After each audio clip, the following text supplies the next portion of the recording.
My name is Rose Watson, and I've been married for a decade, living separately from my mother-in-law who resides far away. Recently, I learned that she's retired and suffering from a debilitating backache, preventing her from working. Consequently, my husband has been diligently sending her money each month. "Hey, make sure to transfer this month's money to Mom, will you?" he asked. I assured him, "Sure, no problem. I won't forget." "Even if I forget everything else, thanks. That helps a lot. I appreciate it." My husband visits his mother at least once a month, assisting her with tasks she can no longer manage. However, on one occasion, he returned from her place agitated, suddenly accusing me. "What the hell have you done?" Perplexed by his sudden anger, I stared blankly as he continued accusing me. "All this time, I've been struggling to send her money, and you didn't care about my feelings. I told you to transfer $1,000 every month." "I did transfer it," I insisted. "I'm telling you it's not been transferred. Do you have any idea how hard it is to send that $1,000? "I understand. I've had to take part-time jobs and scrounge for money just for that," he retorted. "Knowing all that, why didn't you send it?" "I did send it." "Why are you saying this?" "Just calm down a bit," I urged. "How can I be calm when Mom is struggling because she doesn't get the money from me and has even started doing piecework?" he exclaimed. "But I definitely did send it." "Are you saying my mom is lying?" I questioned. "Then there's no way my mom would lie to me. You can't just make an assumption and then get mad when it's not true. I don't even know why this is happening. I've been sending her the money you give me every month. Then why is she doing piecework? She's in pain, lifting heavy boxes. I don't know about that. I haven't seen it. You never go to my family home. I go every month, but you never come with me. You just don't care about my mom," he accused. "That's not true. There's no need for me to go every month, and it's so far away. I don't want to waste my only day off," I defended. "Waste your day off? It's visiting family. How can that be a waste?" he argued. "Well, that's your family. You wouldn't think twice about it, but you don't go to my family's house, do you?" I responded. "Of course not. You married into my family, but I didn't marry into yours. You shouldn't say things like that. It only causes trouble," he countered. "You're the one causing trouble," I muttered to myself, wondering if he even realized what he was saying. Frustrated, I tried to escape to the kitchen, but he followed me, still angry. "Huh. I'm not running away. I just want you to calm down. Maybe we should have a coffee and talk this through," I suggested. "I don't need that. Give me back all the money I've been giving you to send to my mom," he demanded. "Why are you saying that? I'm your wife of 10 years. I've never lied to you. You should just believe me when I say I've sent it," I pleaded. "I bet you've been spending my money. What'd you buy? Where's the $1,000 going every month?" he accused. "If I had bought something, there'd be new things in the house, right? But there aren't. If it were clothes, there'd be new clothes, but there aren't. I haven't bought a single piece of jewelry since we got married." "I don't understand why you're accusing me," I defended. "Even so, you must be using it for something. Or maybe you're saving it for yourself, planning to leave me," he speculated. "Why would you even think of divorce?" "We have kids," I questioned, bewildered by the sudden turn in our conversation. "I would never entertain such thoughts. How am I supposed to know I can't trust someone who lies like you? Why won't you understand that I've been sending the money to your mom? Then why isn't it reaching her? I have no idea. Could you be sending it to the wrong place? No way. I have your mom's bank account number registered with a bank. Unless she changes it, there's no way that could happen. Then the only thing I can think of is that you're stealing it." "Stealing? Yeah, that's right. You're stealing my money, not sending it to my mom. That's it. I want a divorce. I can't be with a thief like you. Let's get divorced. It's clear you've been stealing the $1,000 meant for my mom every month." "Hold on. Why does it have to come to this? What about her kids?" "I don't care about the kids. I don't need a wife who makes my mom suffer." No matter how much I tried to have a rational conversation, my husband just couldn't stay calm. and to say he didn't care about our kids. I've been desperately trying to make him believe me, but it's been hours of getting nowhere. Then there's nothing else to be done. After 10 years together, thinking this, I quietly responded to his demand for divorce. All right, divorce it is. Kicked out by my husband, I left the house with our child. Make sure you file the divorce papers. Conveniently, he had already prepared the divorce papers, as if he knew this would happen. I never thought I'd have to sign something like this, but now there was no other choice. I left the house, went straight to the office to file the papers, and decided to stay at my parents' house for now.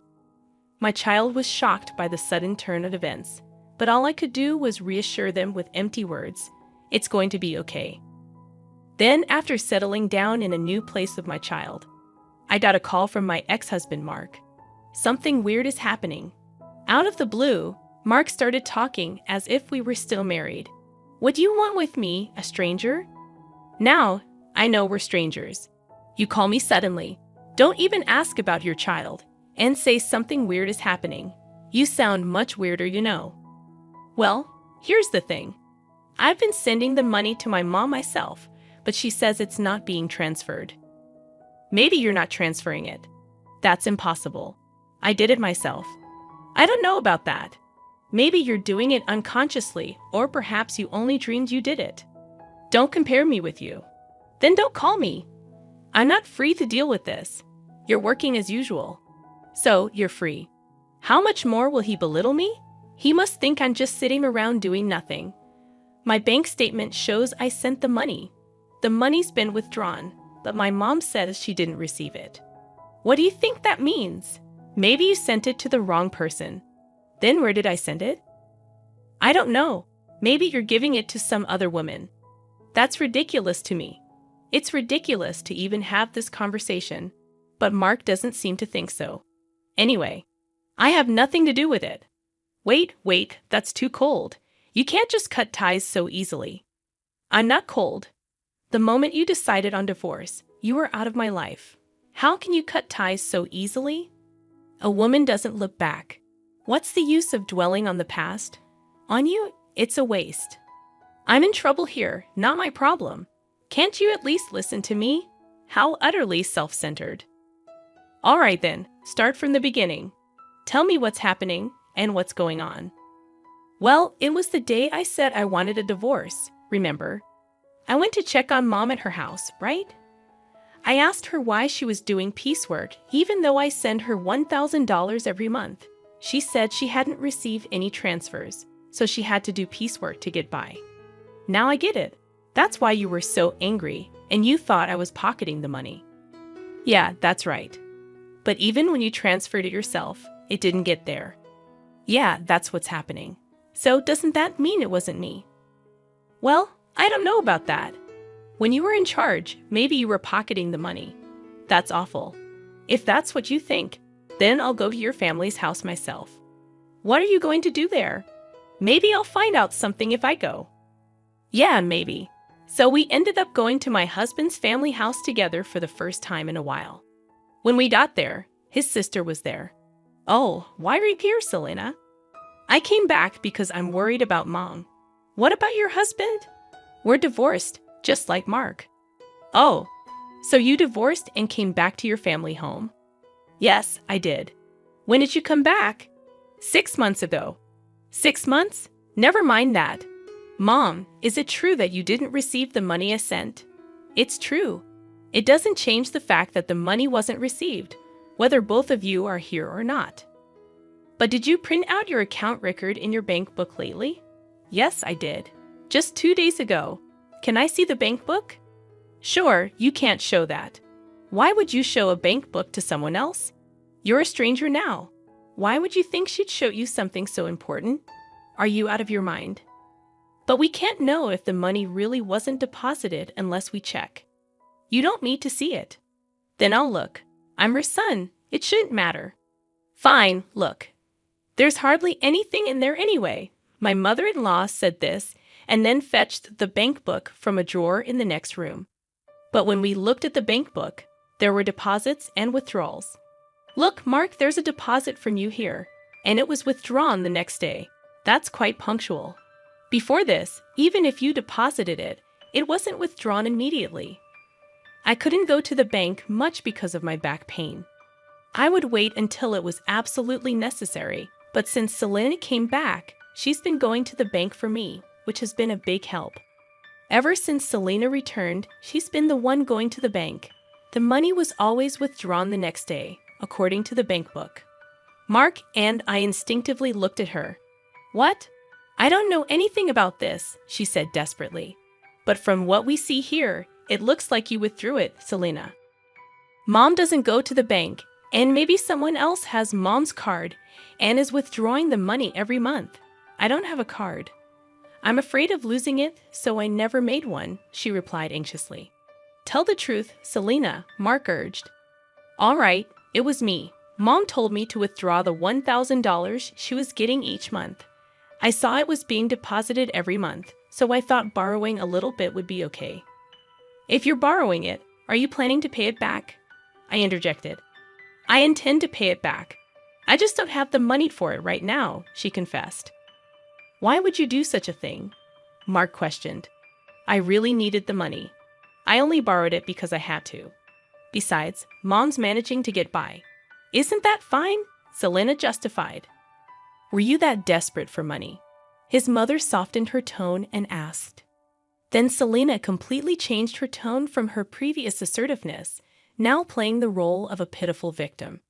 If that's the case, it can't be helped. Mark was kind enough to send the money, but this is an unavoidable situation.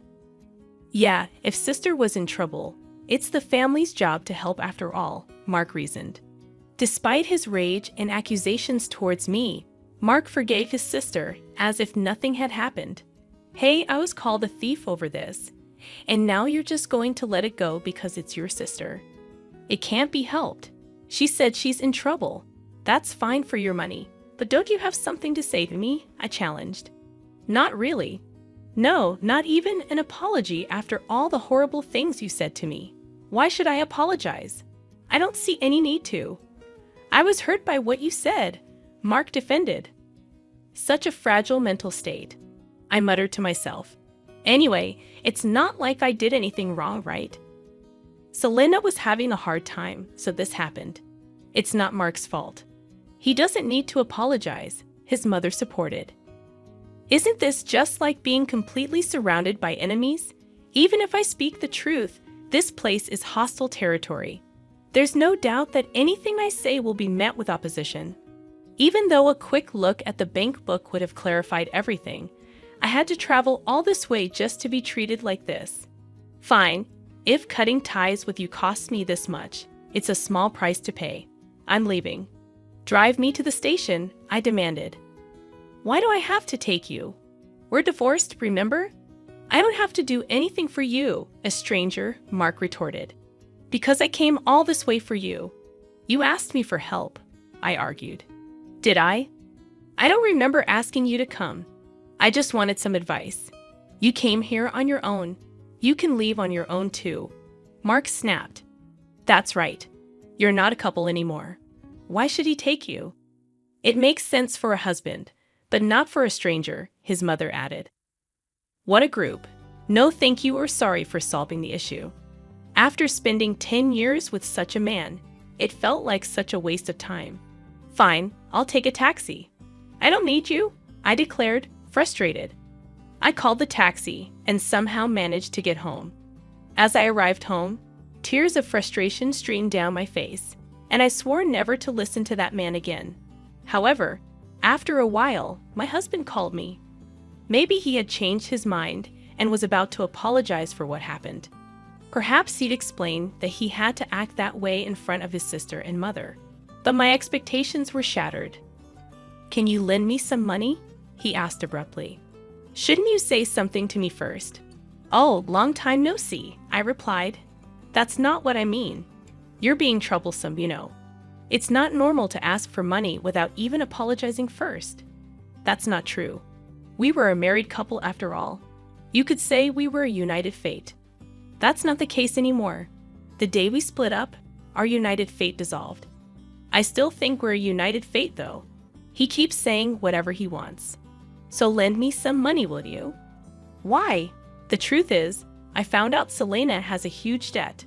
Wait, it's been quite a while since that day. Didn't you ask her what she spent the money on? I couldn't ask her that. It would have been too pitiful. Money is a delicate subject. Maybe her ex-husband had something to do with it. Or there might be some other reason. Sure, there must be some reason. But you should have asked about it for the future, right? I trusted her because we're family, and yet there was no trust for me at all. Well, I've known Selena way longer than I've known you. Yeah, since we were born. That's why I trusted her. I thought everything would be fine, but in the end, it wasn't fine. So what happened? It turns out she had a huge debt, and the $1,000 a month wasn't enough. How much does she need then? She wants to repay it all at once. It's true that paying it off in one go would save on interest, but I don't have that kind of savings. So why did you contact me? Because you said you had a good amount of savings when we were in the car going to your parents' house. I remember. I was insulted by him, saying I must be struggling without money since our divorce, and that I would have stolen the money if he continued to ask me to make the transfers. Angered by his belittling words and the assumption that I couldn't survive on a part-time job, I ended up revealing that I was trading stocks and making a good profit. But would that lead to an ex-wife being asked for a loan? Selena says she's in debt for $30 million. $30 million? Yes, so please lend me the money. It's okay, right? First, why does she have such a huge debt? I was curious too, so I asked her. It turns out most of it was from shopping, and it's all brand items. She just can't control her desire when she sees them and ends up buying things. She put everything on revolving credit, so the interest adds up, and she keeps buying more every month. Before she knew it, her debt reached $30 million. She's really careless. Mark, laughing off his carelessness, is quite careless himself. She didn't understand how revolving credit works. She thought she could just pay a set amount each month, and eventually it would be paid off. I guess I can understand that feeling. I can't understand it at all. How could she take such a risk? And wasn't this the reason for her divorce? Now she finally realized the interest is piling up, and it's becoming a serious problem, so she came crying to me, but I don't have that kind of money. I told her I couldn't give more than $1,000 a month. Then she suggested borrowing from you. What? Why me? You said we were strangers, and you didn't even need to drive me to the station. That's all in the past. The past should be washed away like water under the bridge. What a selfish and convenient way of thinking. Would anyone accept that? So you could afford to lend it, right? Well, yes. I do have that much in savings. Then lend it to me. I just made a lot of money with stocks recently, so you win some, you lose some with stocks, right? Yeah, that makes sense. But didn't you say stocks were like gambling? Isn't it gambling? You always ridiculed me for playing the stock market, calling it a gamble. Right, did I? When you wanted a divorce, you hurried to separate because you said having a wife who gambles on stocks would lead to trouble. I said that when I didn't know how much you had saved. So that's why you asked me how much I had. That time you ridiculed me, but then I mentioned I had savings. Well, yeah, I didn't expect you to have that much, but I'm glad. I inquired, but even at that stage, you still dismissed it as gambling. Well, yeah, but let's not worry about it. I was foolish. All right, that's not all right. You are really cruel, and now you want money I saved for our child. You're worrying too much. Our child won't need that money for a long time. It's silly to start saving from now. Money rots if you don't use it. Money rots. I've never heard of money rotting. Think of this as an investment. It's like investing in me. Why would I invest in you? Just do it. Lending me the money would be the smartest move, right? Look, if I lend you money, it won't come back, right? You're still sending $1,000 a month to your mom. Where will you find the money to pay me back? All right, I'll pay back $11,000 a month. Are you crazy? How many years do you think it will take to repay it that way? Don't say that. I really regret it. Regret? Yeah, if we hadn't split up, I wouldn't have to beg you for money now. I have to ask, isn't that unjust? So you're just after my money? No, it's not like that. We don't have love, but we can rely on each other. It feels like I'm only being relied upon. You're so rigid. Thinking like that won't make you happy. We could even remarry. I didn't mind our marriage that much. Wow, I do mind. I don't want to be with someone who can't apologize. Fine, I apologize. Sorry. Is that good enough? What are you apologizing for? Explain in 400 characters or less what you did wrong. Ah, I just apologized because you said so. Pathetic. Don't ever call me again. Why? I apologized, so will you remarry me or help me? My sister is suffering. Shut up. Go to hell. Saying so, I forcefully ended the call and blocked his number. Later, I heard from mutual friends that Mark, despite saying it was impossible, couldn't refuse Selena. Being not only constantly nagged by Selena, but also persuaded by his mother to help. Consequently, he ended up borrowing money from a consumer finance company to repay her debt in full. Everything was settled, assuming Selena would work and gradually repay the debt. They thought so. However, far from working, she resumed her shopping habits. Despite having suffered before, she again made purchases on revolving credit. This burden eventually fell directly upon Mark to handle. When they confronted her about why things turned out this way, she reportedly said, "I never intended to buy anything." By the time I realized it, I had already processed the credit. Mark and his mother, naively believing Selena's words, just accepted it, saying she must be sick. They neither devised any solutions nor took her to a hospital, despite thinking she is ill. While saying this, Selena, wearing expensive clothes and jewelry, is reportedly laughing over tea with friends, saying, "Really, Mark is so easy to manipulate." Eventually, they couldn't escape the debt and had to sell their family home. Now Mark, his mother, and Selena ended up living together, but they couldn't afford the rent for the apartment they used to live in. So the three of them moved. Apparently, their life is quite difficult now. It seems only Selena is enjoying it. But neither Mark nor his mother realized this. On the other hand, I continued to profit from the stock market and now live a comfortable life in a spacious apartment with my child.